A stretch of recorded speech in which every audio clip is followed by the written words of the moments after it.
Greetings, pre-reckoning citizens! If you are wondering why I have so chosen to stain my ultraviolet appearance with red and blue, such inferior clearances, it is because I have been celebrating your glorious 4th of July, the day where you celebrate your grand victory over the alien commie overlord by William Tell Smith. And today, in honor of this event, I shall be talking about a well-known history book, The Sons of Liberty. Yes, this completely accurate historical account. Day 300. I don't think the hygiene officer is coming down to the sewer after all. I am beginning to be worried about the giant working at... Oh, Cthulhu, it is working! By Yagath, who are you? I am Fred U-I-C-K. And what exactly are you doing with my show? I am about to inform them all of the grand and glorious history that they will soon have torn apart beneath them by the reckoning. You're spreading misinformation through the internet. Do you have any idea what kind of irreparable damage that can do? Wait. If you're there and I'm here, that means that my emergency entanglement must have switched our places. I know how to get back. Just need to modify the entanglement drive a little bit, and... I don't want to go back. I don't want to... Not back to the complex. No! It worked. It worked. Where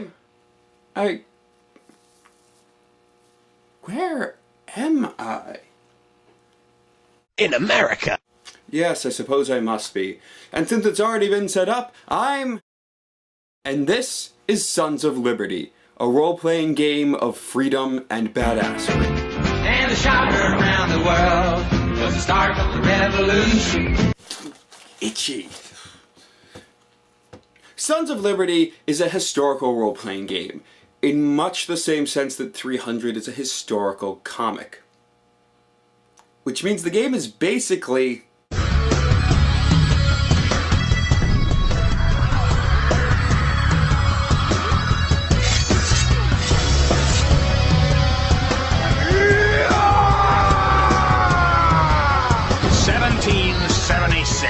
It ain't accurate, but it'll blow your f***ing mind. This is not a game concerned with history. It is concerned with iconography and zeitgeist. It is attempting to create a feeling of optimism, of pride, of hope, of everything that we want the American Revolution to have been. It's time for us to band together as Sons of Liberty. A truly idealistic movement rather than a petty squabble over the price of tea.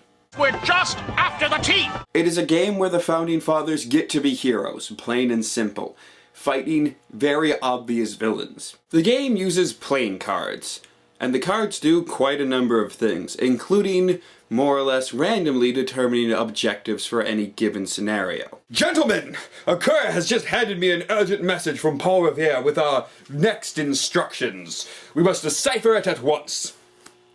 Is New Cornwallis, York, marching on.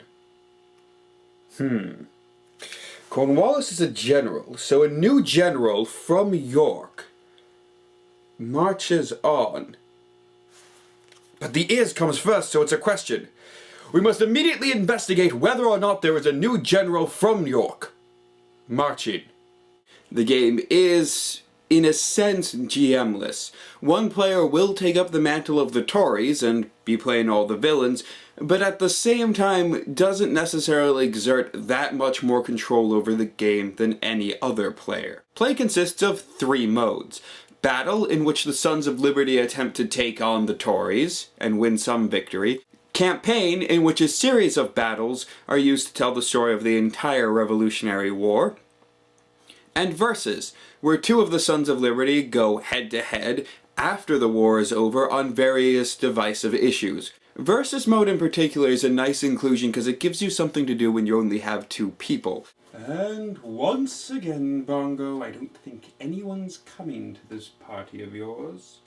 In which case, why don't we play a game? Can't we just go scare children like normal puppets? Actual gameplay consists of playing cards.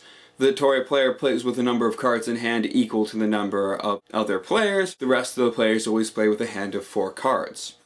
The Sons of Liberty attempt to create sets of cards with the same value, or straights of card with sequential value. At the end of a round, the total number of cards they've played that are in sets or straights of at least 3 are counted up and compared to the highest 2 cards in the hand of the Tory player. Face cards count as 11. Where things get interesting is that you can only play cards based on certain things. For the Tory player, each value a card has determines what they can do with it, ace through 10, each giving them a different effect. They have to somehow, in order to get rid of the card, work that effect into the narrative. It'll be something like depriving people of property, or attacking people's homes and businesses. The Sons of Liberty, on the other hand, base their actions on what suit they're playing. Hearts, for courageous, stalwart actions. Spades, for unorthodox, unconventional, unexpected actions. Diamonds, for connected social actions. Gentlemen, why do you listen to this incendiary little man? This Boston radical, this madman! And clubs, for clever actions. You need a bit of Shcok Treatment. You're jumping like a real live wire. And the Sons of Liberty aren't just playing from their hands either. They can use cards that have already been played to connect and try and make their sets and straights bigger. This includes cards that the Tory player has put down. To make things more interesting, each of the Sons of Liberty has a long list of various circumstances that can come in handy, and at the beginning of each battle, the players select from this list to get certain specials during the game. After the first round of a battle, there are no turns. Players play cards as soon as they get them and draw cards as soon as they spend them. So the idea is to play fast and often while still allowing other people their chance. Naturally, in order to play this game, you need to know a bit about the Revolutionary War and its history. Thankfully, the game does give some basic background information on it, mostly in the form of background on the 17 members of the Sons of Liberty they have decided to bring up, which includes such marvels as Benjamin Franklin, the man who slept with France, and Ethan Allen, who rides a moose. The Tories have a longer list since the Tory player can bring in more than one in each game. Again, it has enough background on each of them to help you out, and does include things like William Franklin, Benjamin's son. So there's plenty of room for drama, even with the high-paced action focus. On the whole, I think the game works particularly as a one-shot vehicle. The campaign mode seems like it would get old very quickly, but every now and again when you just want to pick up a game and play for a few hours without having to do any preparation work beforehand, this really fits the bill. It does, however, have a few problems. The one that bothers me the most is their insistence on a certain amount of clock tech. George Washington rides a clockwork horse. John Adams has a clockwork suit of armor. This may just be me, but this seems off. On the whole, despite a few niggling little things here and there, I have to say that the game is quite enjoyable, and I can't think of a better way to spend the 4th of July. What do you mean it's the 5th? And we lit up your world like the 4th of July.